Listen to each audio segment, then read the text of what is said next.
Yeah, that one right there is from Maya Angelou.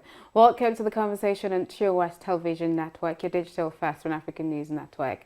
And as always, we're bringing you the conversation from Abuja, Nigeria's capital city. My name is Adesu Alsuyi. We're going to be looking at something quite interesting, something on the lips of every Nigerian at the moment, as the course of the program progresses. But before then, allow me to bring you stories and happenings from across Africa.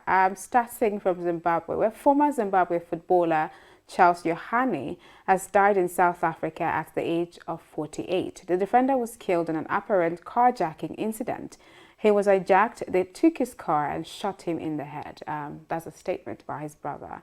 Quite sad, actually. Moving away from there to Burkina Faso, barely a month after he overthrew democratically elected Roch Marc Christian Kabore, Burkina Faso's military leader yesterday was sworn in as transitional president.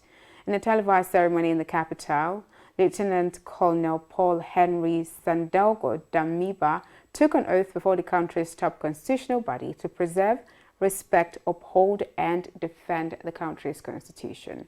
And then to Mali. Due to regional sanctions in Mali, the West African country has defaulted on over 53.99 billion francs in interest and principal payments since January. Data from the West Africa Monetary Union's debt agency, Omwa-Titrace, showed on Wednesday. The regional bloc imposed border closure and financial restrictions on the country over the delay of election by the country's military junta. And that's it for stories and developments from across the African continent. But before I continue with the show, I'll be bringing you COVID-19 updates from across Africa, and then we'll be moving straight into the big story.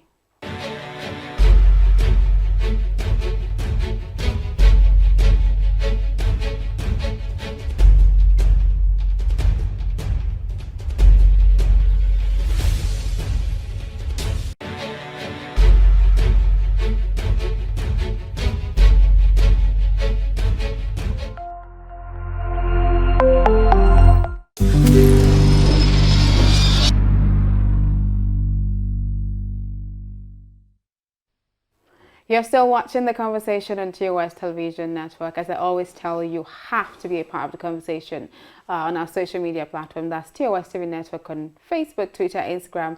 Subscribe to TOSTV Network on YouTube. And of course, stream our website for contents and stories from across the world on www.tostvnetwork.com.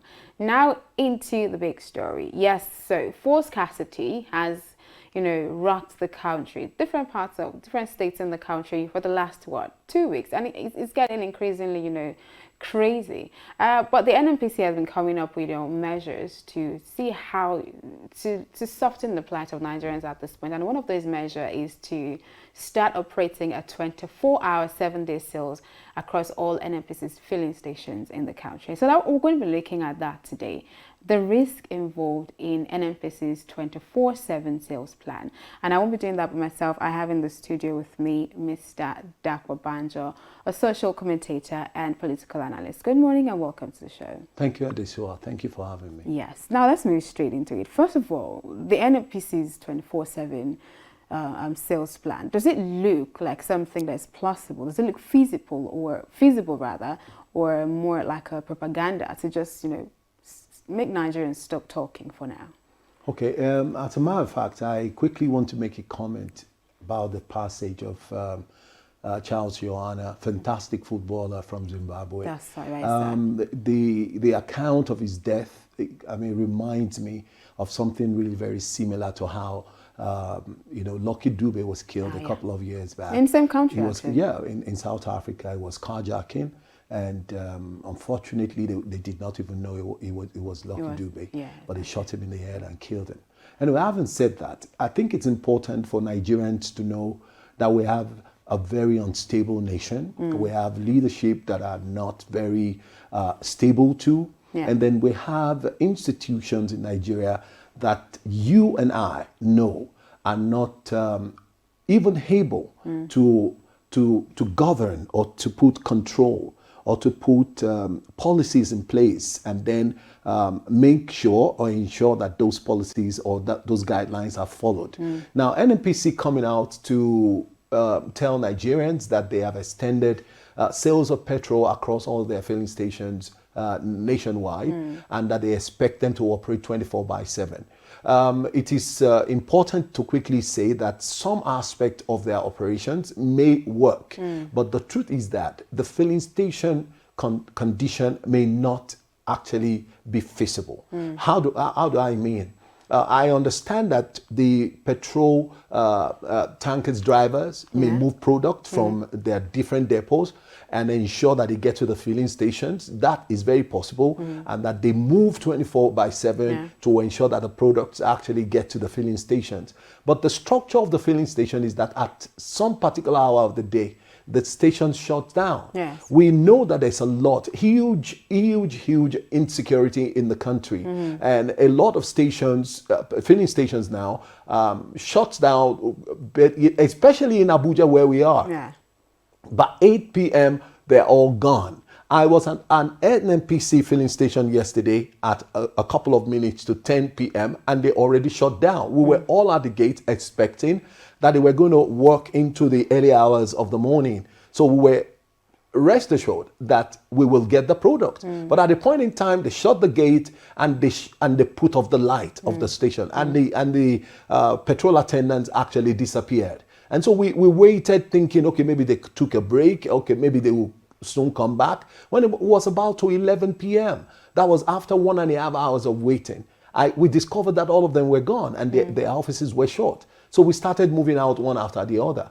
So NNPC coming out to tell Nigerians that filling stations nationwide will attend to them and give us the product. It's a lie from the pit of hell. So you're saying it's not workable? It is not. It is not doable. It simply means you must create a structure.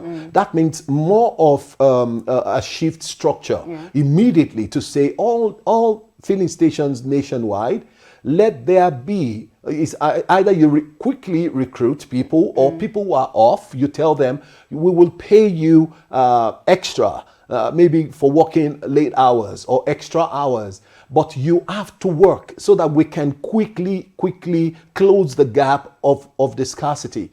But here, that we were never told that, and we already experienced that. I personally first-hand experience of it last night, that they could not. I have always known that that is not going to work, and it still didn't happen. Well, it's good that you raised the issue of manpower and all of that. Do you think that NNPC should always also put into consideration the security situation in the country at this one? Because if you have people queuing to buy fuel, I think it was yesterday, I had news of, robbery attacks, a filling station, even not midnight, at just like 7 p.m., 8 p.m., people just queuing to buy fuel and having people, rob them, at that time of the night. Do you think NNPC should also put that into consideration, but for the people that are, queuing to buy fuel, and also the attendants who are, having to make so much money at that time? All right. Now, you just mentioned it, and that's a very fantastic question. NNPC should have thought it through to know that you would have a lot of people queue to get the product. That's one. Secondly, your stations will be making huge amount of money. Aside from the pump price that you sell, and maybe people come around to fill their tanks, and people also want to come with some extra gallons maybe for their generator and to get the product. Now, you should know that there will be a lot of cash flow between the people buying and your filling station selling. What is the security NNPC is putting in place to ensure that robbery cases are not recorded? People who are queued to get the product will get robbed. Secondly, huge amount of money would be made by the filling station. So who protects them? And there's every possibility. It is almost inevitable that you would have cases of robbery if this happens. And so the station managers, they understand that NNPC as an organization, as a PLC, will issue such directive, but they will use their own brains to understand the situation on ground and close at a certain hour of the day and will never work for 24 hours. Today, we're back on the street and we discovered that the situation is still the same. There's still black market operators on the side of the road. The filling stations are not selling. The ones that are selling, there is huge queue of vehicles there trying to get the product. And so many other filling stations are shut down. Now, you told us that your own filling stations will operate 24 hours. You also told us that you are ordering, or you have already pushed into circulation a huge amount of about 1.8 billion liters of the product to bridge the scarcity gap. But truth remains that product has not even gone to the nooks and crannies of the country, and so people are still finding it difficult to get the product.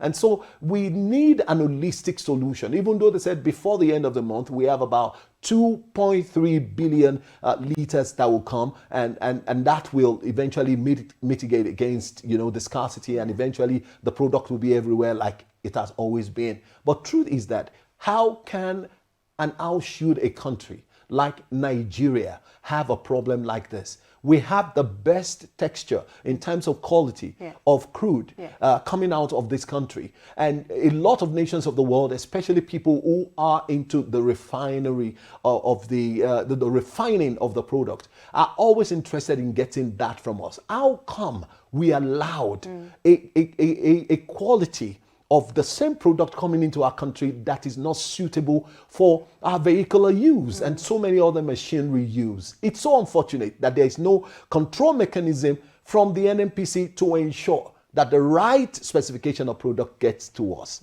at every material point in time. This is really very unfortunate that is happening in a country like Nigeria and in a time like this. All right, thank you so much for joining me on the conversation this morning. I do hope that we see like an ease, in the plight of Nigerians Hopefully. at this point. Yes, Hopefully. Thank you.